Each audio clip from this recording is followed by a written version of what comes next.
بسم اللہ الرحمن الرحیم۔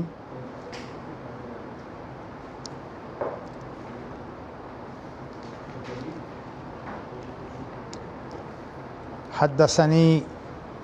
ابراہیم ابن حمزہ حدثنی ابن ابی حازم والدراوردی عن یزید ابن عبداللہ ابن خباب عن ابی سعید الخدری انہ سمع رسول اللہ صلی اللہ علیہ وسلم یقول الرؤیا الصالحۃ جزء من 46 جزءا من النبوہ۔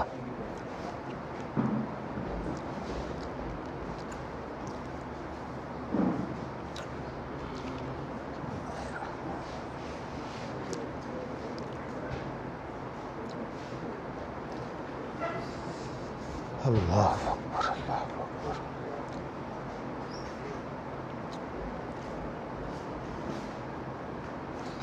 ابو سعید خدری رضی اللہ تعالیٰ عنہ کہتے ہیں کہ میں نے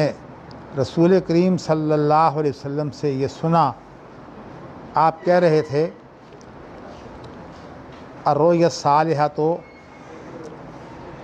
جو اچھا خواب ہے، جزء من 46 جزءا من النبوہ، یہ نبوت کے 40 حصوں میں سے ایک ہے۔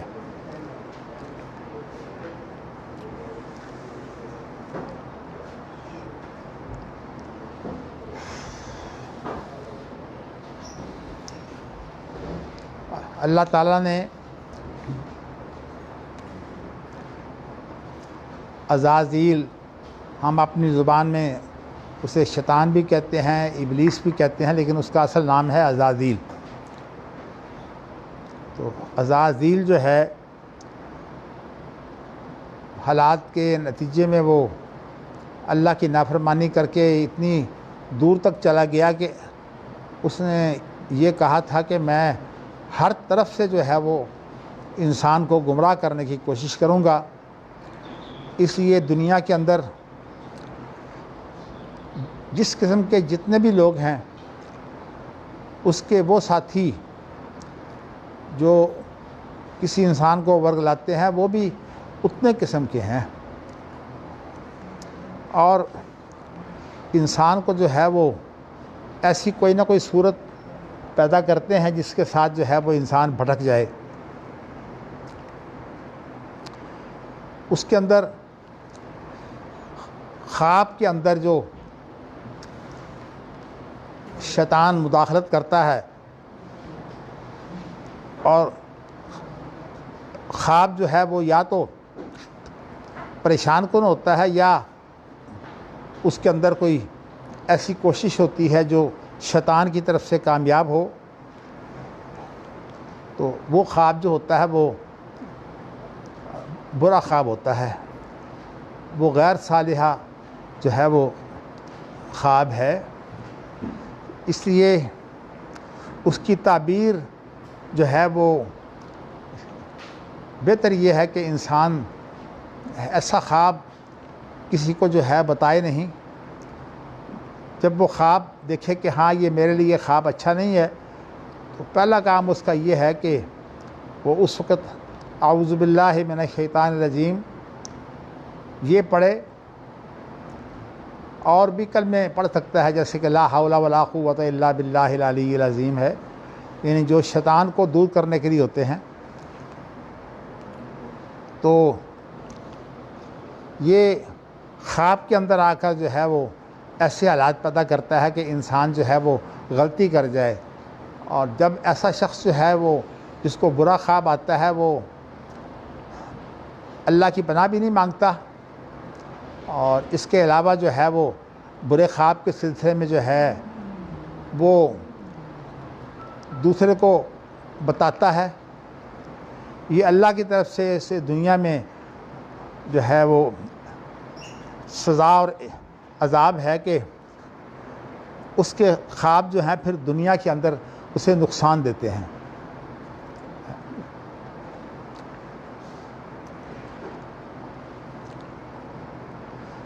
میں نے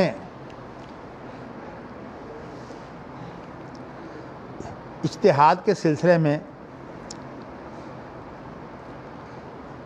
بالکل اپنے ابتدائی دروس میں کچھ چیزیں آپ کو بیان کی تھیں، اور اس کے اندر میں نے یہ بتایا تھا کہ صحابہ کرام رضوان اللہ علیہم اجمعین تو نبی اکرم صلی اللہ علیہ وسلم کے براہ راست تربیت یافتہ تھے، اس لیے ان کی باتیں جو ہیں وہ ان کے اندر بہت امکان ہوتا ہے کہ وہ نبی اکرم صلی اللہ علیہ وسلم کی جو گفتگو ہے اسی سے انہوں نے کوئی چیز جو ہے وہ لی ہو، خواہ اس کو وہ نبی اکرم صلی اللہ علیہ وسلم کے حوالے سے اس لیے نہیں پیش کر رہے کہ انہیں پورا اعتماد نہیں، یا جو سند جو ہے وہ انہیں ملی ہے اس کے اندر ایسی صورتحال ہے کہ وہ اس کو مرفوع۔ صحابہ کرام رضوان اللہ علیہم اجمعین کا ایک تو یہ کمال تھا، دوسرا کمال ان کا یہ ہے کہ قرآن مجید نے جس زبان کے اندر نزول لیا ہے وہ زبان جو ہے وہ اس دور کی عربی زبان تھی۔ کچھ باتیں انشاءاللہ تعالی پھر آپ کو بتاؤں گا کہ عربی زبان تھی، اور اس لیے صحابہ جو ہے وہ بھی، اور جو اس وقت کفار تھے وہ بھی، جو وہ زبان بولتے تھے اس زبان کا مفہوم وہ صحیح طرح سمجھتے بھی تھے۔ تو اس لیے بعض لوگوں نے یہ مغالطہ کھایا ہے کہ صحابہ جو ہیں ان کی بات کا اعتبار نہیں ہے، وہ بھی ہماری طرح انسان ہیں۔ میں یہ کہنا چاہتا ہوں کہ یہ ٹھیک ہے کہ صحابہ بھی جو تھے وہ انسان تھے، اور انسان ہونے کے علاوہ جو ہے وہ معصوم بھی نہیں تھے، لیکن ان کے جو ایسے کام ہیں یا ایسی سوچیں ہیں جن میں وہ غلطی کھا جائیں، خود دوسرے صحابہ جو ہیں وہ اس کو واضح کرتے تھے، اور جو بڑے بڑے ایسے صحابہ ہیں جن کو اللہ تعالیٰ نے خاص جو ہے وہ گہرائی دی تھی سوچنے کی، وہ جو ایسے صحابہ ہیں جو کم سوچتے اور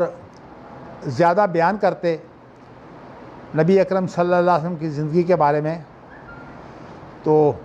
اس کو بولتے ہیں استدراک۔ تو ان میں جو بڑے بڑے صحابہ ہیں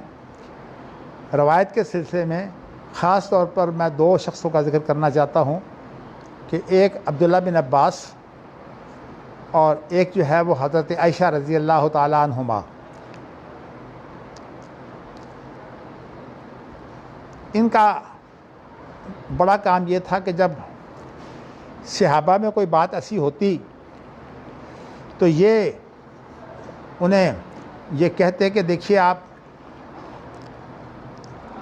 جو بات کر رہے ہیں وہ آپ درست بات نہیں کر رہے۔ اگرچہ یہ دونوں جو ہیں یہ کام کرتے تھے، لیکن دونوں کا علمی مقابلہ بھی تھا۔ یہ ٹھیک ہے کہ حضرت عائشہ رضی اللہ تعالیٰ عنہا تو بلوغت کے بعد ان کی رخصتی ہوئی ہے، لیکن عبداللہ بن عباس جو ہیں یہ عمر کے چھوٹے تھے، اور ابھی نبی اکرم صلی اللہ علیہ وسلم کی وفات ہوئی ہے تو یہ بالغ نہیں تھے، لیکن نبی اکرم صلی اللہ علیہ وسلم نے ان کے لیے دعا کی تھی، اور ان سے جو ہے وہ بغل گیر ہو کر جو ہے وہ ان کے لیے دعا کی تھی کہ اللہ اس کو جو ہے وہ قرآن مجید کی جو ہے وہ تعبیر بتا دے۔ تو قرآن مجید کا کیا مفہوم ہے، اسی طرح احادیث میں جو ہے وہ عبداللہ بن عباس جو ہیں وہ کیا کیا باریکیاں دیکھتے ہیں۔ عبداللہ بن عباس کو جو ہے وہ حضرت عمر رضی اللہ تعالیٰ عنہ جو ہیں وہ بڑے بڑے جو اہل علم ہیں اور عمر رسیدہ ان کے ساتھ بٹھایا کرتے تھے. تو وہ پوچھتے کہ بھی آپ عبداللہ بن عباس کو اتنی اہمیت کیوں دیتے ہیں؟ تو حضرت عمر رضی اللہ تعالیٰ عنہ کہتے کہ اگر تم نے یہ دیکھنا ہے تو میں آج تم سے ایک سوال کرتا ہوں، دیکھنا کیا صورت بنتی ہے. تو حضرت عمر رضی اللہ تعالیٰ عنہ نے جو ہے وہ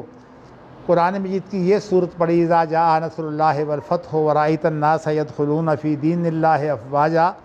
فسبح بحمد ربک واستغفر انہ کان توابا. تو اب یہ صورت جو ہے حضرت عمر رضی اللہ تعالیٰ عنہ نے کہا کہ اس کے اندر کوئی خاص اشارہ بھی ہے. جو عمر رسیدہ صحابہ تھے یا اور اہل علم، وہ تو اس کے بارے میں خاموش رہے، ان کے ذہن میں کوئی بات نہیں آئی. نبی اکرم صلی اللہ علیہ وسلم کی یہی بات جو ہے وہ عبداللہ بن عباس سے پوچھی گئی کہ اذا جاء کا کیسے ہے کہ اذا جاء نصر اللہ والفتح ورأیت الناس يدخلون فی دین اللہ افواجا فسبح بحمد ربک واستغفر. اس کے اندر کوئی اشارہ ہے؟ کہنے لگے ہاں اس کے اندر جو ہے وہ نبی اکرم صلی اللہ علیہ وسلم کی موت کی طرف اشارہ ہے. تو انہوں نے کہا کہ تم یہ بات کیسے کہتے ہو؟ کہتے ہیں اصل بات یہ ہے کہ جب کسی انسان کی ذمہ داری اور اس کا مشن جو ہے وہ پورا ہو جاتا ہے تو پھر اس کے بعد جو ہے اللہ تعالیٰ کو اس انسان کو دنیا میں رکھنے کی ضرورت نہیں ہوتی. تو اللہ تعالیٰ جو ہے وہ مشن، نیک مشن کا جو کام ہے وہ انسانوں سے لیتے ہیں، اور جس شخص کو جو ہے وہ اللہ تعالیٰ جو ہے وہ یہ توفیق دے دیں کہ اس کا مشن پورا ہو جائے تو پھر وہ شخص جو ہے اس کو چاہیے کہ وہ اپنی موت کی تیاری کرے اور اپنی زندگی کے جو کام ہیں ان کو بہتر کرنے کی کوشش کرے، اس لیے کہ موت کے بعد جو ہے وہ انسان بڑی کٹھن گھاٹیوں سے گزرنے والا ہے، اور اس کا جو ہے وہ ابتدائی اندازہ جو ہے وہ قبر سے ہو جائے گا. میں اس وقت اس تفصیل میں نہیں جاتا، لیکن میں نے آپ کو عبداللہ بن عباس کی جو ہے وہ ذہانت کے بارے میں بتایا ہے. لیکن ویسے جو ہے وہ جو بڑے بڑے صحابہ ہیں ان کے آپس میں اختلاف بھی ہو جاتے. تو جب ایک صحابی دوسرے صحابی سے اختلاف کر سکتا ہے تو اس کا معنی یہ ہے کہ کوئی صحابی جو ہے وہ سب کے لیے حجت نہیں ہوتا، کیونکہ جب آپس میں صحابہ کا اختلاف ہو سکتا ہے تو اس کا معنی یہ ہے کہ آپس میں بھی ایک دوسرے پر حجت نہیں ہے، حالانکہ سارے غیر معصوم ہیں. تو اس اعتبار سے جو ہے وہ صحابی کی جو بات ہے وہ صحابی پر حجت نہیں ہوتی. تو جب صحابی پر حجت نہیں ہوتی تو پچھلے والوں کے لیے بھی اس معیار کی نہیں ہوتی. لیکن اتنی بات ضرور ہے کہ صحابہ کی جو اجتماعی سوچ ہے اس کے اندر جو ہے وہ ایک قوت ہوتی ہے، جیسے کہ قرآن مجید میں یہ کہا گیا فَإِنْ فَاؤُوا بِمِثْلِ مَا فَإِنْ آمَنْتُمْ بِمِثْلِ مَا آمَنْتُمْ بِهِ فَإِنْ آمَنُوا بِمِثْلِ مَا آمَنْتُمْ بِهِ فَقَدْ اهْتَدَوْا. اگر تم ایسے ایمان لے آؤ جیسے کہ صحابہ ایمان لے آئے تھے تو تم جو ہے وہ ہدایت یافتہ ہو جاؤ گے. صحابہ کے بارے میں جو ہے وہ بعض چیزیں ایسی ہیں جو اللہ تعالیٰ نے صحابہ کو ہی عطا کی تھیں. جیسے میں نے ابھی آپ کو بتایا ہے کہ جو جاہلی زبان کی لغت تھی وہ صحابہ کی اپنی زبان تھی. نبی اکرم صلی اللہ علیہ وسلم کی گفتگو بھی اسی زبان میں ہوتی. تو اب نبی اکرم صلی اللہ علیہ وسلم کی بات جو ہے وہ کیونکہ آپ کی جو بات ہوتی وہ اس انداز کی ہوتی، ایک تو جامع ہوتی اور اس کے اندر وہ باریکیاں ہوتی. تو اگر سارے صحابہ نہ سمجھتے تو بعض صحابہ کے اندر یہ بات آ جاتی تھی، اور اس کے اندر عمر کا چھوٹا ہونا یا بڑے ہونا، فقہ کے اندر چھوٹا عالم اور بڑا عالم حجت نہیں ہوتا. امام بخاری نے کتاب العلم کے اندر اس بات کے لیے کہ بڑا عالم جو ہے وہ اس اعتبار سے کہ وہ علم بھی اس کے پاس ہو، اس کے اندر یہ بیان کیا ہے کہ نبی اکرم صلی اللہ علیہ وسلم کے ہاتھ میں ایک دفعہ کوئی چیز تھی تو نبی اکرم صلی اللہ علیہ وسلم نے جو ہے وہ نہیں، یہاں ہاتھ میں کوئی چیز کی بات نہیں ہے، یہاں یہ ہے کہ نبی اکرم صلی اللہ علیہ وسلم نے صحابہ سے پوچھا کہ مومن کی مثال کیا ہے. تو صحابہ نے سوچا کہ یہ جو خاص طور پر مومن کی مثال پوچھی گئی ہے تو یہ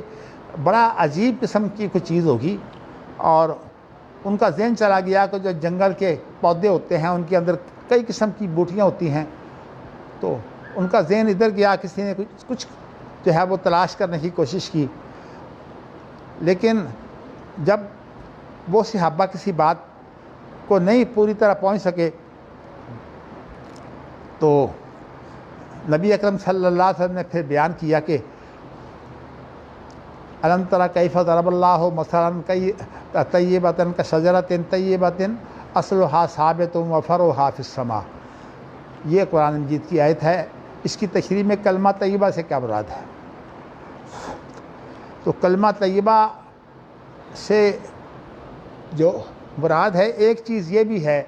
کہ انسان کے ذہن میں کسی بات کا جو ہے وہ علم آ جائے۔ اب مومن کی مثال جو ہے وہ اللہ کے رسول نے دی ہے، تو شجرہ طیبہ، یہ شجرہ طیبہ سے مراد جو ہے وہ کھجور کا درخت ہے۔ جب حضرت عمر رضی اللہ تعالیٰ عنہ اپنے بیٹے کے ساتھ واپس جا رہے تھے تو انہوں نے جو ہے وہ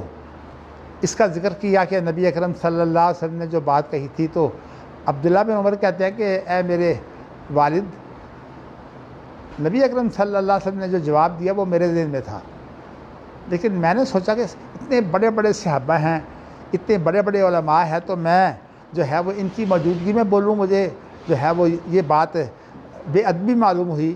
تو میں نے اس مجلس کے اندر یہ بات جو ہے جو میرے ذہن میں آئی تھی میں نے کہی نہیں۔ حضرت عمر رضی اللہ تعالیٰ عنہ نے جب یہ بات سنی تو کہنے لگے اے عبداللہ، اگر اس مجلس میں تو کہہ دیتا تو میں اپنے آپ کو بہت خوش قسمت سمجھتا۔ یعنی اس طرح کے الفاظ ہیں، مجھے پورے الفاظ یاد نہیں ہیں، تو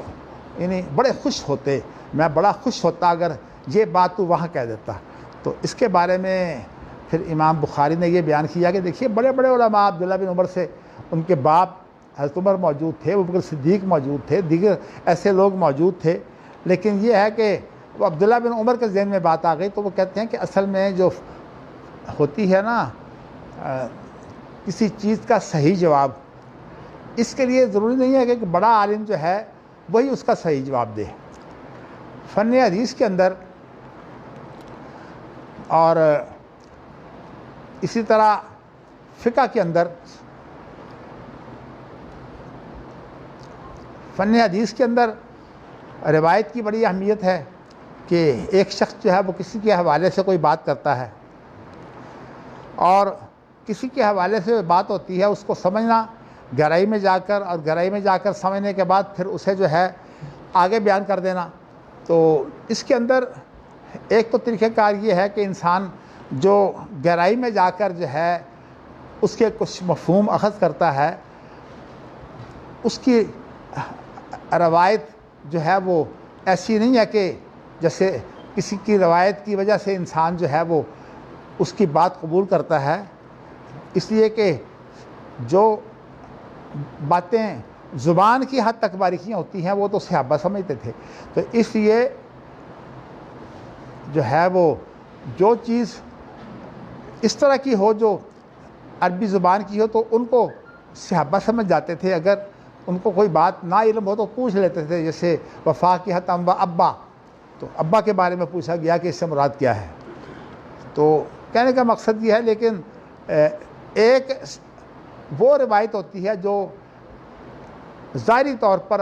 حواس سے جو ہے وہ معلوم ہو جاتی ہے، جس کو ہم کہتے ہیں مشاہدہ۔ فن حدیث کا تعلق جو ہے وہ مشاہدہ سے ہے۔ مشاہدہ کا مطلب ہوتا ہے کہ اس نے اپنے جو یہ 5 جو ہیں وہ حواس ہیں، کسی حس کی جو ہے وہ سوچ ہوتی ہے، یعنی ان حصوں کے ذریعہ سے وہ معلوم کرتے ہیں۔ تو اس لیے اگر ایسی چیز ہو جو حس سے معلوم نہ ہو بلکہ وہ اس کی گہرائی میں جا کر جو ہے اس کے بعض باریک نقطے سمجھے جائیں، تو وہ جو باریک سوچ ہوتی ہے اس کو کہتے ہیں اجتہاد۔ تو یہ جو صحابہ کی سوچ ہے اجتہاد، اس کے اندر جو ہے وہ صحابہ جو ہے وہ پوری طرح حجت نہیں ہوتے۔ مطلب یہ ہے کہ اگر کوئی بات جو ہے وہ کسی صحابی کے ذہن میں نہ آئے اور کسی کے بعد میں حالات کی وجہ سے اسے سمجھ آ جائے، جیسے کہ دیکھیے نا، ایک واقعہ ایسا ہوتا ہے جو صحابہ کو جو ہے وہ اس کا پوری طرح ادراک اس لیے نہیں ہوتا کہ ان کے زمانے میں بڑی سادگی سی تھی، اور نبی اکرم صلی اللہ علیہ وسلم نے جو قرآن مجید کے اندر اللہ کی طرف جو کلمہ طیب جو ہے وہ چڑھتا ہے، تو اس وقت جو ہے وہ نبی اکرم صلی اللہ علیہ وسلم نے کہیں اس دن کو جو ہے وہ 1000 سال کا دن گنا ہے، اور قیامت کا جو دن ہے اسے 50,000 سال کا دن گنا گیا ہے۔ تو جو ایسی باتیں ہیں وہ صحابہ کے لیے مشکل پیدا ہوئی، لیکن اب ہم جس دور میں ہیں اس دور میں ہمیں سمجھ آ رہی ہے کہ دنوں کا کیا فرق ہوتا ہے۔ مثلا آپ دیکھیے نا، مریخ جو ہے وہ ایک سیارہ ہے، اس کا دن جو ہے وہ کتنا بڑا ہوتا ہے، بہت بڑا دن ہوتا ہے۔ اسی طرح جو چاند کا دن ہے وہ بھی الگ ہے، اور چاند تو چھوڑیے، آپ خود دنیا کے اندر دنوں کی حالت یہ ہے کہ اب یہ جو ممالک قطب شمالی جو ہیں وہ اس کے قریب ہیں یا اس کے اندر ہیں، ناروے، سویڈن وغیرہ، ہالینڈ وغیرہ، یہ سارے ملک، تو ان ملکوں کے اندر جو ہے وہ 23 گھنٹے کا تقریباً جو ہے وہ رات ہوتی ہے، یعنی سورج جو ہے وہ 23 گھنٹے باقی رہتا ہے اور پھر ڈوبتا ہے، اور ڈوبنے کی بھی اس کی کیفیت یہ ہے کہ جیسے ڈوب رہا ہے ادھر سے نکل رہا ہے، تو اس طرح کی کیفیت ہوتی ہے۔ تو اللہ کا شکر ہے کہ میں نے جو ہے وہ یورپ کے سفر کے دوران یہ چیز بھی دیکھی۔ چلیے اللہ تعالیٰ قبول کرے۔ خاص طور پر کچھ چیزیں ایسی ہیں جو میں یادگار کے طور پر بھی رکھتا ہوں۔ وہ جو عذاب کی وجہ سے ایک دریا جو تھا اس کا پانی جو ہے وہ پینے کے قابل نہیں تھا، اور اس پانی کے اندر عام ہلکی چیزیں ڈوبتی نہیں تھیں، اس کو بار مردار کہتے ہیں، بار میت۔ جب میں وہاں گیا تو میں نے جو ہے وہ اس کے کنارے پر بیٹھ کر جو ہے وہ دیکھا کہ بار میت جو ہے اس کے پانی کی کیا صورتحال ہے۔ تو خیر وہ تو ظاہر ہے کہ میرا ہاتھ جو میرے ساتھ تھا وہ تو میں جیسے رکھتا ایسے ہی تھا، لیکن میں نے اور چیزیں اس کے اندر پھینک کر دیکھی تو وہ ڈوبتی نہیں تھی، اور اس کو بحر میت اس لیے کہتے ہیں کہ اس کے اندر کوئی جاندار چیز باقی نہیں رہ سکتی۔ پھر میں نے ایسا کیا کہ اس پانی کو چکھا، جب پانی کو چکھا تو وہ بہت کسیلا تھا، تو میں نے پھر ایسا کیا کہ وہاں ایک بوتل جو ہے وہ ڈھونڈی، مجھے مل گئی، تو میں نے وہ بوتل ڈھونڈ کر جو ہے اس کے اندر اس پانی کو جو ہے وہ بند کر لیا، اور آج تک یہ بوتل جو ہے یہ میرے پاس موجود ہے بحر میت کی۔ کسی وقت آپ کو دکھا دوں گا، میں نے سنبھال کے رکھی ہوئی ہے۔ اب دیکھیے کہ یہ واقعہ بھی میرے خیال میں کوئی 30 سال پہلے کا ہے، 30 سال نہ ہوں گے تو کم و بیش، اس لیے کہ میں جب شیخ البانی رحمۃ اللہ علیہ سے جو ملنے کے لیے گیا تھا نا، تو یہ اس دورے کی بات ہے۔ اللہ شیخ البانی کی وفات ہوئی ہے کوئی 99 میں ہے نا، تو 99 سے 1 سال پہلے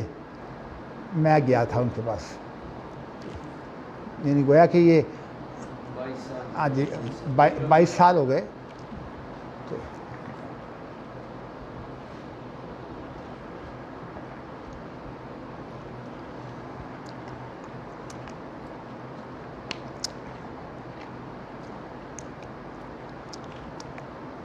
اللہ کی طرف سے انسان کو جو نعمتیں دی جاتی ہیں، مجھے اس بات کی بڑی خوشی ہے کہ 2 شخصوں نے میرے ساتھ جو ہے وہ، میں ایک بڑا کم حیثیت کا آدمی ہوں اور میرے ساتھ انہوں نے پیار کیا اور مجھے انہوں نے عزت دی، جن میں سے ایک شیخ عبدالعزیز بن باز ہیں اور ایک شیخ محمد ناصر الدین البانی ہیں۔ شیخ البانی کسی سے ملتے نہیں تھے، اور خاص طور پر بیماری میں تو کوئی بڑے بڑے لوگ بھی آتے تو شیخ البانی نہیں ملتے تھے، حتیٰ کہ جو ولی عہد تھا اردن کا تو اس نے کہا کہ میں آپ سے ملنا چاہتا ہوں، تو انہوں نے کہا جی میری طبیعت اس قابل نہیں ہے کہ آپ میرے پاس آئیں۔ لیکن اللہ تعالیٰ کی بڑی مہربانی ہوئی کہ جب میں وہاں گیا تو شیخ البانی نے مجھے اجازت دے دی ملاقات کی۔ تو شیخ البانی کے جو بڑے بڑے شاگرد ہیں اردن کے اندر وہ تقریباً میرے ساتھ تھے۔ اسی طرح کچھ لوگ، کیونکہ میں نے 2 مناسبتیں اکٹھی کر لی تھیں کہ اس وقت جو ہے وہ ندوہ عالمیہ للشباب الاسلامی جو ہے اس کی 3 روزہ کانفرنس تھی، اور اس کانفرنس میں جو ہے وہ میں شریک ہوا تو وہاں بڑی شخصیتیں آئی ہوئی تھیں، تو میرے ساتھ وہ بھی ہو گئے۔ تو اس طرح 15-20 آدمی ہم شیخ البانی سے ملے، اور پھر شیخ البانی سے جو انٹرویو ہوا وہ میرے ساتھ حسن بھی تھے، تو حسن نے وہ سارے کا سارا ریکارڈ کر لیا تھا، اور پھر بعد میں حسن نے جو ہے اس انٹرویو کے اندر کوئی، میں نے شیخ البانی رحمۃ اللہ علیہ کے بارے میں کوئی اس طرح حکیم ڈاکٹر نہیں ہوں، لیکن کچھ ٹوٹکے ایسے ہوتے ہیں جو میں نے انہیں بتائے، اور اللہ تعالیٰ نے ان کو کچھ فائدہ دیا۔ ان کو بہت زیادہ انفیکشن تھا یہاں سینے میں بھی اور پیٹ میں بھی، اور اتنا سخت انفیکشن تھا کہ مجھے بتانے لگے کہ جب مجھے کھانسی آتی ہے بلغم نکالنے کے لیے، تو بلغم اگر نکل آئے تو بالکل ایسا ہوتا ہے جیسے چمڑا ہے، اور نکلتی نہیں ہے، تاکہ میرا یعنی اشارہ کیا اور کہ پیشاب پخانہ جو ہے وہ نکل جاتا ہے۔ تو کہنے لگے میں اس تکلیف میں ہوں، بس اللہ کی قدرت، میں نے جو ہے وہ ان کے ساتھ اس وقت یہ معاملہ کیا کہ پہلے میں صبح گیا تھا، پھر میں شام کو گیا، تو شام کو جو چیزیں اس وقت میرے پاس تھی میں لے گیا۔ تو ویسے تو ایک چیز کا تو انہیں سمجھ آ گئی فوراً، میں نے کہا ایسا کریں، ان کے بیٹے سے میں نے کہا کہ آپ جو ہیں وہ کالی مرچ بہت باریک پسی ہوئی جو ہے وہ مجھے لا کر دیں۔ تو انہوں نے کالی مرچ بھی لا دی، اور میں نے کہا گھر میں شہد ہے؟ تو انہوں نے کہا شہد ہے۔ تو میں نے ایک برتن چھوٹا سا منگوایا، اس کے اندر کالی مرچ ڈالی، پھر اس کے بعد میں نے اس میں شہد ڈالا، اور شہد ڈالنے کے بعد میں نے شیخ البانی رحمۃ اللہ علیہ جو ہیں ان کو اپنے انگلی سے چٹایا، اور میں اپنا بڑا اعزاز سمجھ رہا تھا کہ دیکھیے شیخ البانی کو میں ان کے منہ میں اپنی انگلی دے کر جو ہے میں ان کا علاج کر رہا ہوں۔ اب اللہ کی قدرت، اللہ کا یہ شکر ہے کہ اللہ تعالیٰ نے مجھے ایک چیز کی توفیق دی ہوئی ہے کہ میں جب بھی کوئی بڑا کام ہوتا ہے میں اس کے لیے دعا کر لیتا ہوں۔ تو اس وقت صورتحال یہ ہے کہ میں شیخ البانی کو چٹاتا رہا، تو ظاہر ہے کہ میری انگلی جو ہے وہ ساری شیخ البانی کا لعاب وہاں بھی لگا۔ تو اب رات کا وقت تھا، تقریباً کو 9 بجے، اس وقت یعنی ادھر تو بتیاں جل رہی تھیں اور ایک طرف جو تھا وہ اندھیرا تھا۔ تو میں نے کیا کام کیا کہ ان کو چٹانے کے بعد اس اندھیرے میں ہو کر جو ہے وہ انگلی میں نے چاٹ لی، اس وجہ سے کہ یہ بہت بڑی شخصیت ہے۔ حقیقت یہ ہے کہ شیخ البانی کے پاس بیٹھے ہیں تو انسان اپنے آپ کو بہت ہلکا سمجھتا تھا، اتنی اللہ کی بڑی نشانی تھی، جس طرح امام بخاری کے بارے میں بیان کرتے ہیں اسی طرح۔ اور چہرہ بھی ان کا بڑا وجیح تھا، ویسے بھاری چہرہ تھا، رنگ تو ان کا بہت ہی گورا تھا، اس لیے کہ وہ البانیہ کے تھے اور پھر رہے بھی شام میں، اس علاقے میں بھی رنگ گورے ہوتے ہیں۔ تو شیخ البانی رحمۃ اللہ علیہ کا جو میں نے چاٹنا تھا، میں حیران رہ گیا کہ شیخ البانی کو تو فائدہ ہو گیا، اور میں نے جو چاٹا میرا گلا سوج گیا۔ تو میں نے کہا کتنا سخت ان کو انفیکشن ہے کہ میں نے لعاب بھی ظاہر چاٹ لیا ہے، جب لعاب بھی چاٹ لیا تو اس کا میں نے اس لیے ذرا یہ کام چھپا کے کیا تھا کہ میں نے کہا کوئی پسند کرے کوئی نہ کرے۔ تو شیخ البانی کے ساتھ جو ہے وہ میرا ایسا معاملہ تھا، اور میں اپنے آپ کو بڑا جو ہے وہ سمجھتا ہوں کہ اللہ تعالیٰ نے میرے لیے یہ اعزاز ہے کہ مجھے ایسے شخص سے سیکھنے کا بھی موقع ملا، اور پھر اس کے بعد ان کی بیماری میں اس کا علاج بھی کرنے کا موقع ملا۔ تو شیخ البانی اس علاج سے اتنے جو ہے وہ متاثر ہوئے، کہنے لگے کہ آپ نے جو میرا علاج کیا مجھے اللہ نے کرم کر دیا ہے۔ اچھا، پھر اس کے بعد میرے پاس تھا اسپغول کا چھلکا، میں نے اسپغول کے چھلکے کے اندر شہد ملا کے وہ بھی انہیں دے دیا۔ تو اسپغول کا چھلکا جو ہے یہ پیٹ کی جو ہے نا انفیکشن، آنتوں کی انفیکشن، اس کے لیے بڑا مفید ہے۔ تو اس طرح سے اللہ تعالیٰ نے فائدہ دیا، تاکہ شیخ البانی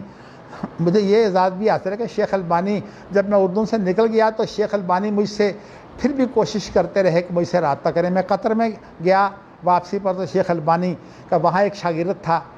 اس سے کہا کہ مدنی صاحب یہاں آئے ہیں, تو انہوں نے کہا جی تو میرے پاس ٹھہرے ہوئے ہیں.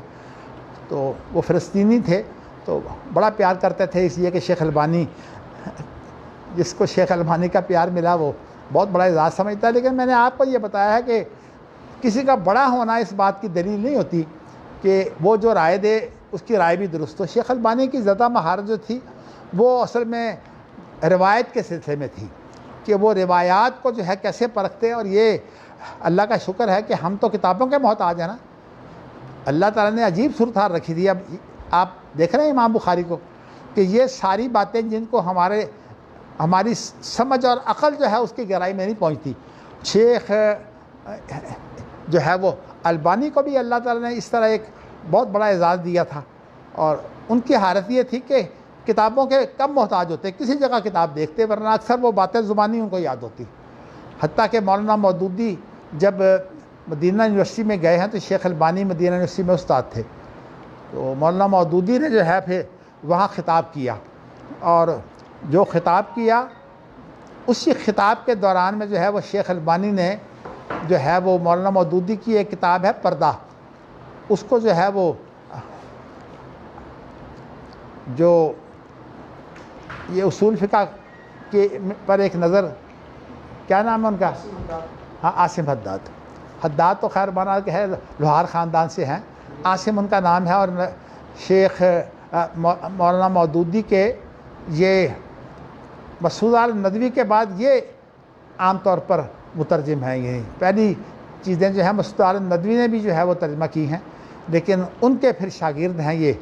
عاصم حداد. پھر اس کے بعد خلیل حامدی آ گئے, پھر اس کے بعد ایک اور دوست تھے جو میرے ساتھ ہی پڑھے ہوئے تھے. تو اس طرح جو ہے اللہ کا شکر ہے کہ مجھے اللہ تعالیٰ نے یہ اعزاز دیا.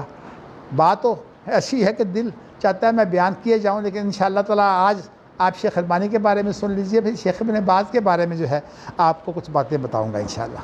چلیے اللہ تعالیٰ. ہاں مولانا مودودی کی کتاب جو تھی نا پردہ, اس کا عربی ترجمہ جو ہے وہ اس مکتبے میں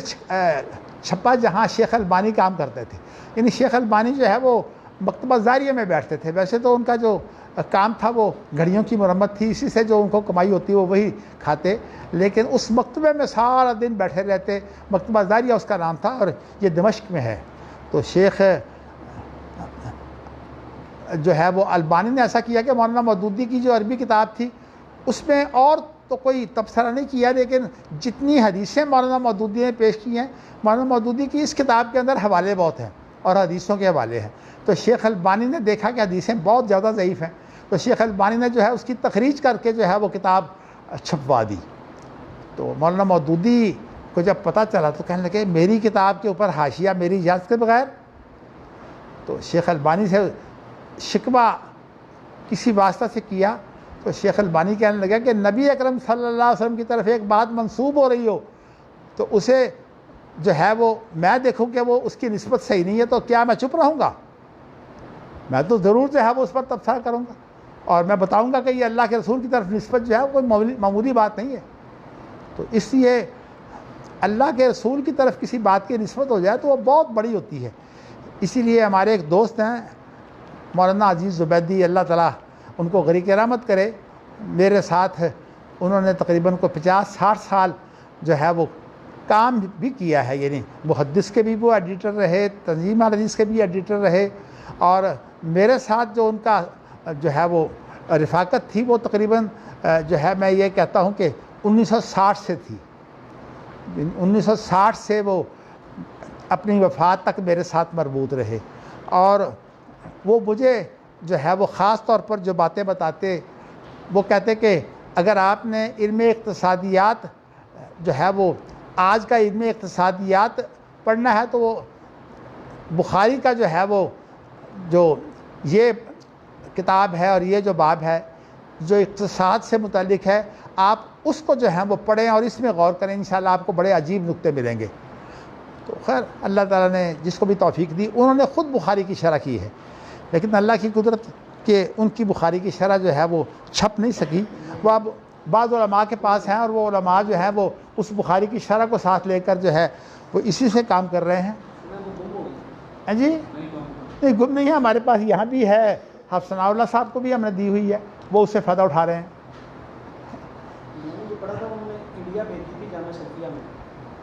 جی نہیں گم نہیں ہوئی، میرے پاس ہے، اس کی فوٹو کا بھی میرے پاس یہاں بھی ہے، اصغر صاحب کے پاس ہے، تو بلکہ اصغر صاحب نے حافظ ثناء اللہ صاحب کو بھی دی ہے۔ تو میں آپ کو بتاتا ہوں کہ ویسے تو آج کل ہمارا جو علم ہے، اس علم کے اندر جو ہے وہ بزرگوں کا علم جو ہے وہ چھوڑا نہیں جا سکتا۔ اب جو لوگ لکھنے والے ہیں، اگر آپ ان کی کتابیں دیکھیں تو کسی نہ کسی کی وہ بہت زیادہ جو ہے وہ نقل کرتے ہیں، حتیٰ کہ ان کی عبارتوں کی عبارتیں جو ہیں وہ نقل کرتے ہیں۔ تو ہم نے میں نے اور حافظ ثناء اللہ مدنی نے مل کر بخاری پر کام شروع کیا تھا، اور بخاری کا جو تقریباً چھٹا حصہ ہے وہ ہم نے دونوں نے مل کر مکمل کیا تھا، یعنی اور لیکن ہم نے بخاری وہ پکڑی جو مولانا وحید الزمان کی تھی، بخاری کا ترجمہ اور تشریح۔ اور مولانا وحید الزمان جو ہیں یہ اللہ تعالیٰ جو ہے وہ ان کو غریق رحمت کرے، بہت قابل آدمی ہیں، یعنی انہوں نے صرف بخاری کا ترجمہ نہیں کیا بلکہ سیاستہ کا ترجمہ کر دیا ہے ساری کا۔ تو عزیز زبیدی صاحب یعنی حافظ ثناء اللہ اور میں دونوں نے مولوی وحید الزمان صاحب کا جو ترجمہ اور تشریح تھی وہ سامنے رکھ لی، اور اس کو سامنے رکھ کر اس میں سے جگہ جگہ جو ہے جو ہم سمجھتے تھے کہ حواشی آنے کی ضرورت ہے، ہم نے حواشی بھی لگائے۔ تو اس طرح سے جو ہے وہ ہم اکٹھے کام کرتے رہے تھے، لیکن اس کے بعد پھر میری وہی جو تکلیف ہے، یہ ڈپریشن کی تکلیف، یہ میرے اوپر حاوی ہو گئی، پھر ہم اس کو جاری نہیں رکھ سکے۔ مگر میں آپ کو بتانا چاہتا ہوں کہ کوئی عالم آج کے دور کا پہلے علماء سے مستغنی نہیں ہوتا۔ مثلا ہمارے اب ساتھی سمجھیے یا شاگرد سمجھیے، عبدالستار حماد صاحب نے تقریباً جو مولوی وحید الزمان کی بخاری کی تشریح ہے، جگہ جگہ جو ہے وہ اتنی دی ہے کہ الفاظ بھی ان کے لے دیے ہیں، یعنی عبارتیں بھی ان کی ہیں۔ تو میں سمجھتا ہوں کہ علماء جب کوئی کام کرتے ہیں تو وہ پہلی کتابوں سے فائدہ اٹھاتے ہیں۔ تو اسی لیے میں نے آپ کو یہ بتایا کہ شیخ البانی کی شیخ مولانا عزیز زبیدی کی جو کتاب ہے وہ اب چھپ تو نہیں سکی، لیکن انشاءاللہ تعالیٰ ان لوگوں کے ذریعہ سے ہمارے ہاں اس کتاب کے جو علمی نکات ہیں وہ آ جائیں گے۔ مولانا عزیز زبیدی کو اللہ تعالیٰ نے ایک خاص ذوق دیا تھا، ایک تو چونکہ وہ پہلے حنفی تھے، اور ان کو جو ہے وہ اہل حدیث بنانے میں دو شخصوں کا بڑا کردار تھا۔ ایک مولانا سلطان محمود، جن کے بیٹے یہاں پروفیسر یحییٰ صاحب دارالسلام میں خطبہ دیا کرتے تھے، آج کل تو خیر نہیں، لیکن ویسے یہ ہے کہ وہ ان کے ایک ہی بیٹے ہیں مولانا سلطان محمود صاحب کے۔ تو اسی طرح جو ہے وہ مولانا عبدالتواب ملتانی، یہ جو ہیں وہ مولانا عبدالجبار غزنوی کے شاگرد ہیں، اور ان کے مشن کو انہوں نے بڑا باقی رکھنے کی کوشش کی ہے۔ عقائد کے بارے میں جو ہے وہ انہوں نے جو ہے وہ خاص طور پر جو ہے بڑا اہتمام کیا ہے۔ تو میں یہ بتا دینا چاہتا ہوں کہ ان دونوں علماء میں سے مولانا عبدالتواب ملتانی نے بھی ترجمے کا بڑا کام کیا ہے۔ یہ جو ریاض الصالحین ہے یہ مولانا عبدالتواب ملتانی کا ترجمہ ہے۔ تو ہاں جی، بلوغ المرام، بلوغ المرام کا بھی ترجمہ انہوں نے کیا ہے، اور اسی طرح جو ہے بخاری کی ثلاثیات کا بھی ترجمہ انہوں نے کیا ہے، تو اس کی تشریح بھی کی ہے۔ اور مولانا عبدالتواب ملتانی جو تھے وہ عقیدہ کے بارے میں، سلفی عقیدہ کے بارے میں بہت سخت تھے، اور یہ بھی آپ کو علم ہوگا کہ غزنوی خاندان پہلا یہ خاندان ہے جنہوں نے سلف کے عقیدے کے مطابق جو ہے وہ تشریح کی ہے قرآن و سنت کی۔ تو اس لیے حمائل غزنوی بہت قیمتی چیز ہے، یہ مولانا عبدالاول کی ہے۔ اور میرا خیال میں ایک اور کتاب ہے، وہ بھی مولانا عبدالاول کا ترجمہ ہے، ان کے بھائی تھے عبدالغفور، اور یہ عبدالجبار غزنوی کے بھتیجے تھے، یعنی ان کے بڑے بھائی کی اولاد میں سے تھے، اور ان کے ساتھ ہی یہ پڑھاتے بھی تھے۔ لیکن بڑے والد صاحب بیان کرتے ہیں کہ اتنے نیک تھے کہ اپنی نیت کو خالص کرتے رہتے، کسی کو صدقہ دیتے تو فوراً نہ دیتے۔ تو ہم نے پوچھا کہ بھی کیا بات ہے، تو جواب ملتا کہ اصل بات یہ ہے کہ میں اپنی نیت کو درست کرتا ہوں کہ اس میں کہیں کسی اور کی ریا تو نہیں آ گئی، تو میں اپنی نیت کو خالص کر کے جو ہے وہ صدقہ دینا چاہتا ہوں۔ بات ایسے کہ نیک لوگ جو ہیں وہ اللہ تعالی ہم سب کو ایسا بننے کی توفیق دے۔ تو میں نے آپ کو جو ہے آج شیخ البانی کا ذکر کیا ہے، لیکن ایک میں بات آپ کو اس لیے بتانا چاہتا ہوں کہ فن حدیث کے اندر اور فقہ کے اندر کیا فرق ہوتا ہے۔ فن حدیث تو ہوتی ہے مشاہدہ، یعنی جس کا مشاہدہ ہوتا ہے اس کو آگے بیان کر دیتے ہیں۔ تو اس لیے فن حدیث کے اندر اگر کوئی چیز جو ہے وہ مشاہدہ نہ ہو بلکہ اجتہاد ہو، تو فن حدیث کے اندر جو اجتہاد ہے اس کی روایت جو ہے وہ حدیث کے طور پر نہیں کرتے۔ یعنی نبی اکرم صلی اللہ علیہ وسلم کی باتوں میں اگر آپ نے کوئی اجتہاد کیا ہے، گہرا غور و فکر کیا ہے، یعنی مشاہدہ کے علاوہ آپ گہرائی میں چلے گئے ہیں، تو اس کو بولتے ہیں اجتہاد۔ اور اجتہاد کا جو صحیح مفہوم ہے وہ یہ ہے کہ آپ اس اجتہاد کے ذریعہ سے قرآن مجید اور حدیث کی اپلیکیشن کرتے ہیں۔ یعنی کچھ لوگ ایسے ہیں جو اجتہاد کرتے ہیں اور اجتہاد کے بڑے ماہر ہیں، جیسے کہ امام بخاری ہو گئے، امام شافعی ہو گئے، امام احمد بن حنبل ہو گئے۔ ان کا جو اجتہاد تھا وہ بہت گہرا ہوا کرتا تھا، لیکن وہ جو ہے وہ اجتہاد کو جو ہے اگر کوئی چیز ایسی ہوتی جو اجتہاد سے متعلق ہوتی تو اس کی وہ روایت نہ کرتے، ہاں سوائے اس کے کہ وہ کسی صحابی کا اجتہاد ہوتا تو پھر صحابہ کی روایت ہو جاتی، اسی طرح کسی تابعی کا جو ہے وہ اجتہاد ہوتا تو اس کے حوالے سے وہ اجتہاد جو ہے وہ پیش کرتے۔ یعنی اس طرح وہ اجتہاد جو ہے وہ اس کی روایت ہوتی۔ تو اس لیے جس طرح ہم نبی اکرم صلی اللہ علیہ وسلم کی جو باتیں ہیں 1400 سال پہلے کی، اس کے اندر جو ہے وہ ہم وہ چیزیں جو ہیں وہ ہم تلاش کرتے ہیں جو نبی اکرم صلی اللہ علیہ وسلم کے مشاہدہ میں ہمیں مشاہدہ کی صورت میں معلوم ہو۔ تو صحابی جو روایت کرتا ہے وہ مشاہدہ ہوتی ہے، اور اس کے بعد جو اجتہاد کر کے اس کا ثمرہ یا اس کا نتیجہ جو اجتہاد ہوتا ہے اسی کی اپلیکیشن ہوتی ہے، تو اس کو بولتے ہیں فقہ۔ تو فقہ جو ہے وہ مشاہدہ کی بجائے جو چیز جو ہے وہ گہرائی میں جا کر حافظ عبداللہ محدث روپڑی نے جو ہے وہ اس پر ایک کتاب لکھی ہے اپنی بالکل ابتدائی زندگی میں، جب وہ علم پڑھ کر فارغ ہوئے ہیں، تو اس کتاب کا نام ہے درائے تفسیری۔ تو اس کے اندر جو ہے وہ انہوں نے یہ دو مسئلوں پر بڑی تفصیلی بات کی ہے کہ روایت جو ہوتی ہے اس کی کیا اہمیت ہے، چونکہ مولانا ثناء اللہ امرتسری جو ہیں ان سے غزنوی خاندان کا جو اختلاف شروع ہوا تھا، پھر بعد میں حافظ عبداللہ محدث روپڑی جو تھے وہ ان کے شاگرد تھے، تو اس لیے انہوں نے بھی جو ہے وہ اس چیز کو پکڑا کہ جو روایت ہوتی ہے صحابہ کی وہ بڑی اہم ہوتی ہے۔ تو وہ کہتے تھے کہ دیکھیے جو صحابی روایت کی بجائے اجتہاد کرتا ہے اس اجتہاد کو آپ مانیں یا نہ مانیں، لیکن جو ہے وہ روایت کو تو ماننا چاہیے آپ کو۔ تو اس طرح سے جو ہے وہ غزنوی خاندان میں سے ایک صاحب تھے مولانا عبدالحق غزنوی، انہوں نے پھر مولانا ثناء اللہ امرتسری کی جو تفسیر ہے اس تفسیر میں جو ہے وہ 40 مقامات پر جو ہے وہ انہوں نے تنقید کی ہے۔ اگرچہ وہ 40 کے 40 مقامات جو ہیں وہ یہ نہیں ہے کہ وہ درست ہی ہیں، بعض جگہ پر جو ہے وہ مولانا ثناء اللہ امرتسری کی بات بھی درست ہے، لیکن ویسے میں بتانا چاہتا ہوں کہ اس کتاب میں مولانا ثناء اللہ صاحب کی انہوں نے 40 غلطیاں نکالی ہیں، تو اس لیے اس کا نام ہے 40 غزنوی۔ میں نے یہ آپ کو اس لیے بتایا ہے کہ مولانا ثناء اللہ امرتسری جو ہیں وہ عقیدہ سلف پر نہیں تھے، اور اس بارے میں بھی مولانا امین حسن اصلاحی یا مولانا ثناء اللہ جو ہیں وہ ایک موقف رکھتے ہیں کہ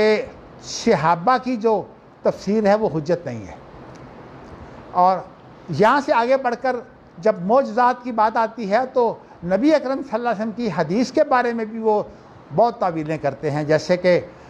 یہ ہے وَإِذْ قَالَ رَبُّكَ وَإِذْ قَالَ إِبْرَاهِيمُ رَبِّ أَرِنِي كَيْفَ تُحْيِي الْمَوْتَىٰ قَالَ أَوَلَمْ تُؤْمِنْ قَالَ بَلَىٰ وَلَٰكِن لِّيَطْمَئِنَّ قَلْبِي قَالَ فَخُذْ أَرْبَعَةً مِّنَ الطَّيْرِ فَصُرْهُنَّ إِلَيْكَ ثُمَّ اجْعَلْ عَلَىٰ كُلِّ جَبَلٍ مِّنْهُنَّ جُزْءًا ثُمَّ يَأْتِيَنَكَ سَعْيًا۔ یہ ساری جو آیت ہے اس کے اندر پرندے جو تھے وہ کاٹے گئے تھے کہ نہیں؟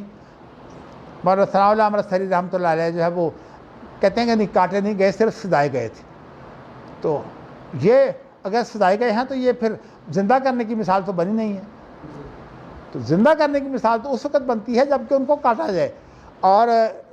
بعض لوگوں نے یہاں تک بھی جو ہے اس کی تشریح کی ہے کہ 4 پرندے جو تھے ان پرندوں کا بھی ذکر کیا اور کہا کہ وہ مثلا کوا جو ہے وہ ذبح کیا گیا، کبوتر ذبح کیا گیا، تو اس کے بعد جب کبوتر جو ہے وہ آتا تو اس کی گردن انہوں نے اپنے پاس رکھی ہوئی تھی، تو گردن جو ہے وہ اس کے ساتھ جوڑنے کی کوشش کرتے، تو کبوتر کی گردن جو ہے وہ کبوتر کے ساتھ جڑتی تھی، وہ کوے کے ساتھ نہیں جڑتی تھی۔ تو اس طرح جو ہے وہ سارا معجزہ ہے۔ تو ایک معجزہ نہیں بلکہ حضرت موسیٰ علیہ السلام کے بارے میں جو ہے ایک الزام لگایا گیا تھا کہ حضرت موسیٰ علیہ السلام کو جو ہے وہ ایسی شکایت ہے جس کی وجہ جو ہرنیہ جو ہے وہ نیچے جب اتر آتا ہے نا، اور خاص طور پر خصیتین میں جن کو فوتے کہتے ہیں ان کے غلاف کے اندر جو ہے وہ ہرنیہ اتر آتا ہے، تو اس وقت جو ہے وہ یہ الزام لگایا گیا کہ ان کو جو ہے وہ ہرنیہ کی شکایت ہے۔ تو اللہ تعالیٰ نے ان کو دکھانے کے لیے موسیٰ علیہ السلام کا جو پتھر ہے نا، وہ نہانے کے لیے اترے پانی کے اندر تو ننگے اتر گئے، ان کے پاس اور کپڑے نہیں تھے، تو جب باہر نکلے تو پتھر جو ہے وہ اس پر انہوں نے اپنے کپڑے رکھے ہوئے تھے، وہ آگے بھاگنے لگا۔ تو پھر اس کے جو پتھر کے پیچھے وہ بھاگے ہیں، تو وہ جو لوگ ان کو ڈھونڈنے کے لیے آئے تھے انہوں نے دیکھا موسیٰ علیہ السلام ننگے تھے اور ان کو یہ تکلیف نہیں تھی۔ بات میں نے آپ کو یہ چیزیں بتا دی ہیں، ہمارے ہندوستان کے اندر یہ چیز بہت بڑی اہم ہے۔ انشاءاللہ موقع بموقع میں آپ کو میں نے خواب کے سلسلے میں آپ کو یہ باتیں کیوں بتائی ہیں؟ اصل بات یہ ہے کہ خواب ایک اشاراتی چیز ہے، خواب جو ہے وہ ایک اشاراتی چیز ہے، اور اس کی تعبیر جو ہے وہ اللہ تعالیٰ اپنے خاص بندوں کو جو ہے وہ اس کی تعبیر کا ملکہ دیتے ہیں۔ جیسے کہ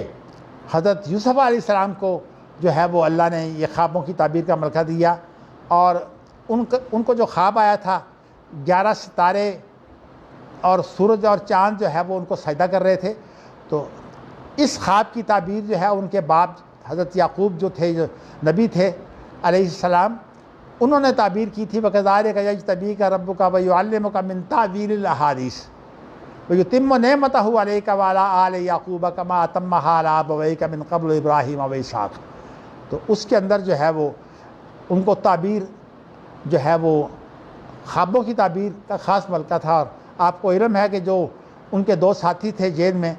انہوں نے ان سے خواب اپنا بیان کیا تھا، تو آپ نے اس کی تعبیر کی تھی۔ تو انبیاء کو اللہ تعالیٰ جو ہیں وہ ایک ایسا ملکہ بھی دیتے ہیں جس ملکے کے ذریعہ سے وہ یہ پہچان لیتے ہیں کہ یہ چیز وہی ہے کہ نہیں۔ تو اس لیے جو انبیاء کے خواب ہوتے ہیں، اس ملکہ نبوت سے انبیاء سمجھ جاتے ہیں کہ یہ خواب جو ہے یہ صحیح ہے یا غلط۔ حضرت ابراہیم علیہ السلام کو خواب آیا تھا کہ انہوں نے خواب میں یہ دیکھا کہ اپنے بیٹے کو جو بڑی جو ہے مرادوں کے بعد انہیں دیا گیا تھا، اور بڑا ہی وفادار بیٹا تھا، حضرت اسماعیل کی میں بات کر رہا ہوں، تو حضرت اسماعیل کو یہ دیکھا کہ انہوں نے ان کی گردن پر جو ہے وہ چھری چلائی ہے، یہ انہوں نے دیکھا خواب میں۔ تو قرآن مجید میں اس خواب کا ذکر ہے فَلَمَّا أَسْلَمَا وَتَلَّهُ لِلْجَبِينِ، کہ جب وہ دونوں جو ہے وہ اس خواب پر عمل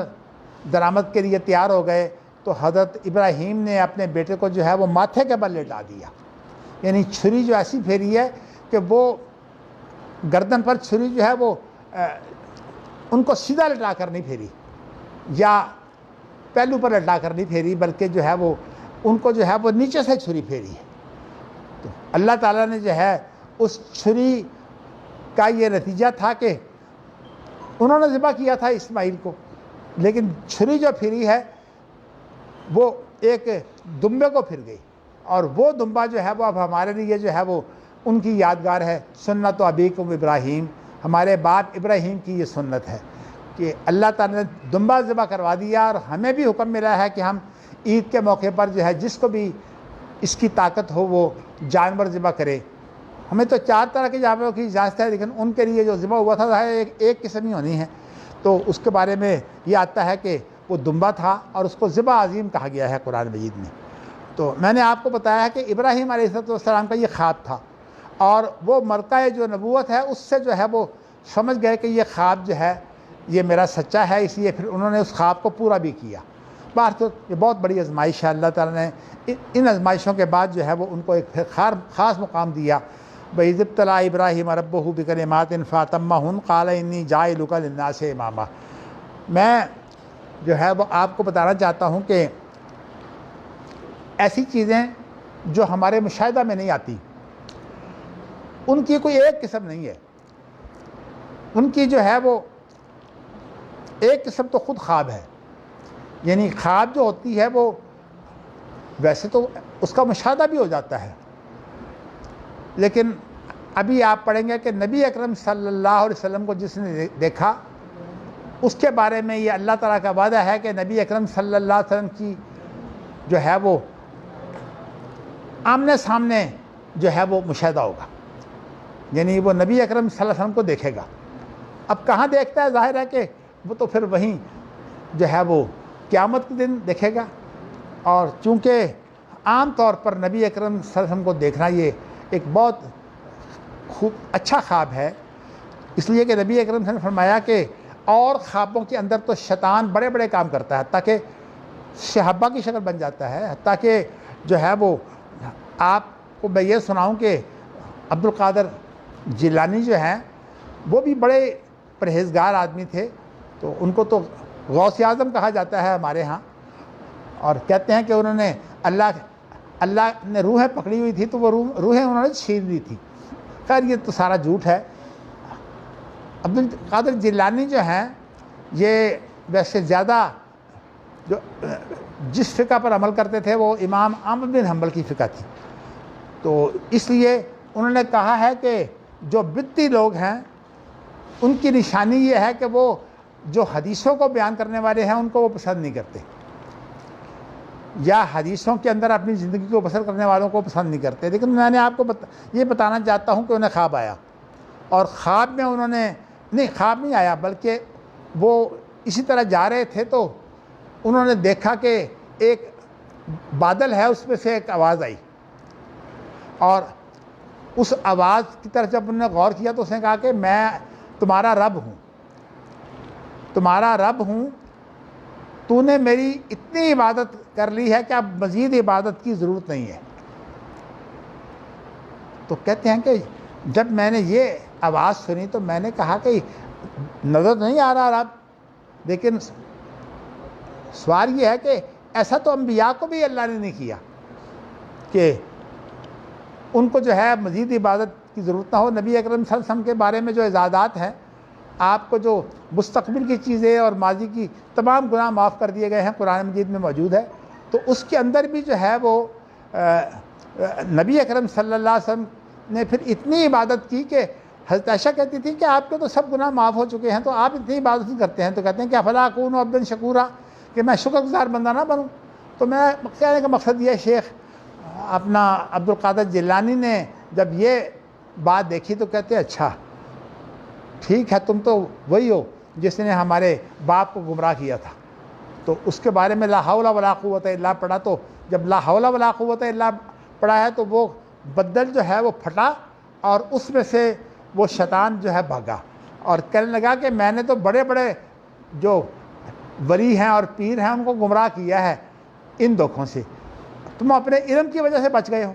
کہنے لگے دیکھیں جاتے جاتے بھی وار نہیں چھوڑتا، کہتا اپنے علم کی وجہ سے. کہنے لگے نہیں، میرے اوپر سارا اللہ کا فضل ہے، کوئی میرا علم نہیں ہے اس معاملے میں. تو میں نے آپ کو یہ بتایا ہے کہ جو خواب ہوتے ہیں ان کی کیفیت جو ہوتی ہے اشاراتی ہوتی ہے. تو اگر یہ خواب جو ہیں ان کی تعبیر درست ہو تو پھر اللہ کی طرف سے جو ہے وہ خاص نعمت ہوتی ہے. جیسے کہ نبی اکرم صلی اللہ علیہ وسلم کو جس نے دیکھا، آپ فرماتے ہیں اس نے مجھے ہی دیکھا، اور پھر حدیث میں آتا ہے کہ ان قریب جو ہے وہ نبی اکرم صلی اللہ علیہ وسلم کو جو ہے وہ اپنی اسی حالت میں دیکھے گا. اور یہ بھی آپ کو بتاؤں کہ بعض اہل علم نے جو خوابوں کے بہت بڑے ماہر تھے وہ تابعین میں سے محمد بن سیرین ہیں، اور ان کی کتاب ہے تعبیر الرؤیا،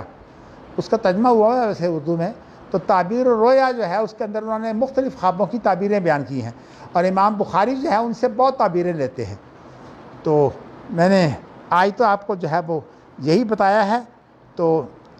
اس میں اب حدیث کا ترجمہ آپ کر لیں اور اس کے بعد جو ہے وہ انشاءاللہ باقی اللہ تعالیٰ زندگی دے تو کل. حدیث میں جو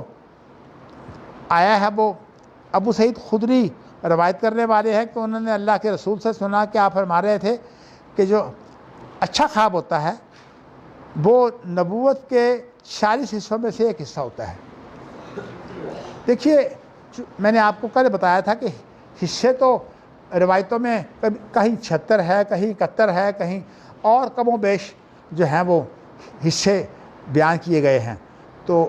یہ بھی کہا جا سکتا ہے کہ جو اللہ تعالیٰ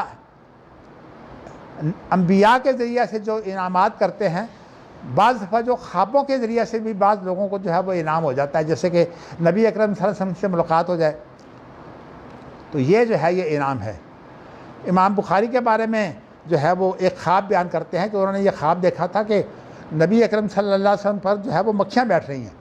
اور آپ نے ایک پنکھے سے جو ہے وہ مکھیاں اڑاتے رہے. تو اس کی تعبیر جو ہے وہ یہ ہوئی تھی کہ نبی اکرم صلی اللہ علیہ وسلم کی طرف جو چیزیں جو ہیں وہ غلط منسوب ہو گئی ہیں، امام بخاری جو ہے وہ ان کو درست طور پر جو ہے وہ ان کا امتیاز جو ہے وہ کہ یہ حدیث جو ہے وہ صحیح ہے اور یہ حدیث صحیح نہیں ہے. تو یہ اللہ کی طرف سے ایک نعمت ہے کہ انسان کو کوئی چیز مل جائے. اور خود نبی اکرم صلی اللہ علیہ وسلم کو بھی جو ہے آپ کو کنگن پہنائے گئے تھے اور آپ نے جو وہ کنگن ہے پھونک ماری تو وہ کنگن اڑ گئے تھے. تو نبی اکرم صلی اللہ علیہ وسلم نے اس خواب کی تعبیر یہ کی تھی کہ اللہ تعالیٰ مجھے جو روم اور فارس کے جو خزانے ہیں وہ اللہ تعالیٰ نے مجھے دکھائے ہیں میرے ہاتھ میں. اور حضرت عمر رضی اللہ تعالیٰ عنہ نے جو ہے نبی اکرم صلی اللہ علیہ وسلم کے بارے میں انکار کر دیا تھا نا کہ آپ فوت نہیں ہوئے، اس کی وجہ اصل میں یہ حدیث تھی. وہ کہتے تھے کہ نبی اکرم صلی اللہ علیہ وسلم نے تو بیان کیا ہے کہ یہ خزانے میرے ہاتھ میں آئیں گے، تو آپ تو فوت کیسے ہو سکتے ہیں جب تک یہ خزانے ان کے ہاتھ میں نہ آئیں. تو ابو بکر صدیق کو یہ بات سمجھ آ گئی تھی تو انہوں نے کہا تھا کہ اصل میں اس سے مراد یہ نہیں ہے، اس سے مراد یہ ہے کہ نبی اکرم صلی اللہ علیہ وسلم کی امت جو ہے ان میں جو لوگ ان خزانوں کو فتح کریں گے، اور وہ خود حضرت عمر رضی اللہ تعالیٰ عنہ بعد میں فتح کرتے ہیں. تو اصل میں نبی اکرم کے امتیوں کا جو ہے وہ ان علاقوں کو فتح کرنا وہ بھی آپ کی فتح ہے. تو میں نے آپ کو یہ بتایا ہے کہ اس وجہ سے حضرت عمر کہتے تھے کہ جو یہ کہے گا میں اس کی گردن اڑا دوں گا، اس لیے کہ وہ مرتد ہے. جو کہتا ہے اللہ کے رسول کی بات غلط ہو سکتی ہے. تو باہر صورت یہ خواب جو ہے یہ بہت بڑی نعمت ہے اللہ تعالیٰ جسے دیں. تو خاص طور پر نبی اکرم صلی اللہ علیہ وسلم سے جو ملاقات ہے انشاءاللہ آج وہ یہیں تک رہنے دیتے ہیں، پھر انشاءاللہ کل جو ہے وہ حضرت یوسف کا خواب بیان ہوگا، لیکن اس سے پہلے ایسی خوابوں کا بیان ہوگا جو ہمارے لیے بشارت ہیں. انشاءاللہ کل اس کو عرض کریں گے. اللہ آپ نے کہا نبی کے پاس ایسا ملکہ ہوتا ہے جی جس سے اس کو اپنے خواب کا پتہ چل جاتا ہے کہ یہ اچھا ہے کہ غلط ہے. جی تو کیا نبی کا خواب غلط بھی ہوتا ہے؟ بات یہ ہے کہ نبی کا جو خواب ہے آپ نبی کا خواب جو ہے وہ نبی کو تو ذریعہ سے صحیح اور غلط میں امتیاز کی بات ہے. تو نبی کا جو جس کی نبی خود تردید کر دے، دیکھیے میں آپ کو اس کی ایک مثال دیتا ہوں. نبی اکرم صلی اللہ علیہ وسلم کو ایک خواب آیا، تو اس خواب میں یہ ہے کہ نبی اکرم صلی اللہ علیہ وسلم کو خواب یہ تھا کہ آپ کو بتایا گیا کہ آپ ہجرت کریں گے. تو نبی اکرم صلی اللہ علیہ وسلم کو جو ہے وہ اس خواب کی جو پہلی تعبیر تھی اس کے اندر آپ کو خیال ہوا کہ یہ فلاں علاقہ ہے. اس لیے اس خواب کے اندر ہے بخاری کا خواب، تو اس میں اول بالا کا لفظ ہے. اول بالا کا معنی یہ ہوتا ہے کہ جو خیال آ جاتا ہے نا پہلا خیال، اور وہ اس کی آخری تعبیر نہیں ہوتی. یہ جو ہے یہ نبیوں کو بھی ہو جاتی بات، جیسے کہ حضرت ابراہیم علیہ السلام کو جو ہے پہلے ستارہ نظر آیا تو کہا کہ یہ رب ہے، پھر چاند نظر آیا تو کہا یہ رب ہے. تو اس طرح جو ہے وہ انبیاء کے خوابوں کے اندر بھی ایسی بات ہو سکتی ہے، لیکن ان کو پتہ لگ جاتا ہے. جی یہ تو تعبیر کی بات ہے نا کہ تعبیر اس کی صحیح ہو یا صحیح نہ ہو. جی جس طرح نبی صلی اللہ علیہ وسلم کو ایک خواب آئی اور حضرت عمر اس کی تعبیر کرنے لگے، آپ نے نہ کچھ تعبیر کی ہے، تو تعبیر میں تو غلطی ہو سکتی ہے. تو یا خیال میں حتمی تعبیر میں، لیکن کیا نبی کا خواب غلط نہیں ہو سکتا اس لیے کہ غلط نہیں خواب نہیں، جو ہے دیکھیے خواب غلط کا یہ معنی ہے کہ نبی اکرم صلی اللہ علیہ وسلم کو جو چیز نظر آتی تھی نا، آپ فیصلہ، میں نے کہا نا اس خواب کی تعبیر، دیکھیے خواب کی تعبیر تو اصل ہوتی ہے، خود خواب تو کوئی چیز نہیں، اس کی تعبیر کیا ہے؟ اصل چیز تو تعبیر ہے، حق وہی ہے جو تعبیر ہے۔ تو اس لیے میں سمجھتا ہوں کہ خواب جو ہے اس کی کوئی، جیسے کہ آپ کو جو ہے وہ دیکھنے میں جو ہے وہ حضرت ابراہیم کو جو ہے وَكَذَلِكَ نُرِي إِبْرَاهِيمَ مَلَكُوتَ السَّمَاوَاتِ وَالْأَرْضِ وَلِيَكُونَ مِنَ الْمُوقِنِينَ۔ اب اس کے اندر جو ہے وہ ان کا جو مشاہدہ تھا اس میں وہ تعبیر میں غلطی کھا گئے ہیں۔ تو اسی لیے ابن جریر طبری نے یہ بیان کیا ہے کہ یہ جو ہے یہ مناظرہ نہیں تھا، یہ نظر تھی، یعنی یہ غور و فکر کے مرلے تھے کہ اللہ تعالیٰ نے ابراہیم کو ان مرلوں سے اس لیے گزارا تاکہ ملکوت السماوات والارض جو ہے ان کو اس کے بارے میں ادراک ہو جائے۔ تو میں نے آپ کو بتایا کہ خواب کا ابتدائی حصہ جو ہے وہ ایسے، اسی لیے لفظ امام بخاری کی جو روایت ہے اس میں لفظ والا ہے، تعبیر نہیں ہے۔ والا کہتے ہیں ایک ایسے خیال کو جو آخری نہ ہو۔ تو کہنے کا مقصد یہ ہے کہ جو تعبیر ہوتی ہے وہ تو آخری بات ہوتی ہے، تو اس لیے جو آخری نہ ہو اس کو والا کہتے ہیں۔ کہ اول والا جو تھا وہ یہ تھا۔ اس پر آپ نے، میں آپ کو بتاؤں، مرزا غلام احمد قادیانی نے بڑا اس سے جو ہے وہ دلیل لینے کی کوشش کی ہے کہ دیکھیے نبی اکرم صلی اللہ علیہ وسلم کی خواب کی تعبیر غلط ہو گئی، تو حالانکہ یہ تعبیر نہیں تھی، یہ آپ کا خیال تھا جس کا تعلق واقعہ سے نہیں ہے، یعنی واقعہ اور تھا، اور آپ کو بعد میں جب ہجرت ہوئی تو آپ کو مدینہ میں ہجرت ہوئی، لیکن وہ علاقہ جو ہے مدینہ نہیں تھا۔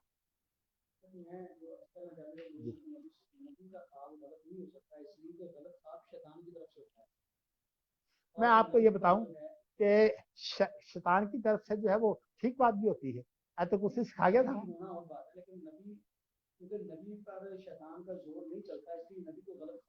نہیں، آپ جیت کی ایک ایت میں ہے کہ عمار صلی اللہ من قبل کا من نبی ولا نبی الا اذا تمنا الشیطان فی امنیتی ہے، اس میں اشارہ ہے کہ نبی سے غلطی ہو سکتی ہے، لیکن اللہ تعالیٰ پھر بعد میں اس غلطی کو جو ہے وہ غلطی رہنے نہیں دیتے۔ آپ دیکھیں نا نبی اکرم صلی اللہ علیہ وسلم کے جو معاملات ہیں فلاح عنکا، اور اسی طرح جو ہے بس وتولا ان جاءہ الاعمی، یہ سارا جو ہے قرآن مجید میں کیا آیا ہے کہ نبی اکرم صلی اللہ علیہ وسلم سے غلطی ممکن ہے، لیکن اللہ جو ہے سبحان ہے، نبی سبحان نہیں ہے۔ سبحان کا معنی یہ ہوتا ہے کہ اس سے غلطی نہیں ہو سکتی۔ اللہ سبحان ہے، نبی سبحان نہیں، نبی معصوم ہے۔ تو معصوم ہونا نبی کا جو ہے یہ درست ہے، اور نبی کے بعد کوئی معصوم نہیں ہے، تو بڑے سے بڑا جو ہے وہ ولی اللہ جو ہے آپ کے سامنے آ جائے وہ معصوم نہیں ہے۔ تو اب اس لیے مرزا غلام احمد قادیانی تو اصل میں ویسے ہی بہت بڑا جو ہے وہ ہیلے باز ہے، یعنی اس کی اگر آپ جو ہے کتابیں پڑھیں تو حقیقت یہ ہے کہ آپ پریشان ہو جاتے ہیں۔ اللہ نے اتنی ذہانت دی تھی اس بندے کو، یعنی یہ آدمی جو تھا کئی بیماریوں کا شکار تھا، اور ایک اس کو ایسی بیماری تھی جو اعلیٰ قسم کی ذہانت ہوتی ہے، بڑا ذہین آدمی تھا۔ دیکھیے کہ 4 زبانوں میں شاعری کرتا ہے، تو اس لیے جو لوگ کہتے ہیں پاگل تھا، پاگل تو اصل میں وہ اس وقت ہوا ہے جب کہ اس کو نبوت کے دعوے کیے ہیں یا مجدد ہونے کے دعوے کیے ہیں۔ بات یہ موضوع بڑا لمبا ہے، اس لیے کسی وقت پھر سے انشاءاللہ۔ لیکن آپ کو میں نے یہ بتایا کہ نبی کا اجتہاد جو ہے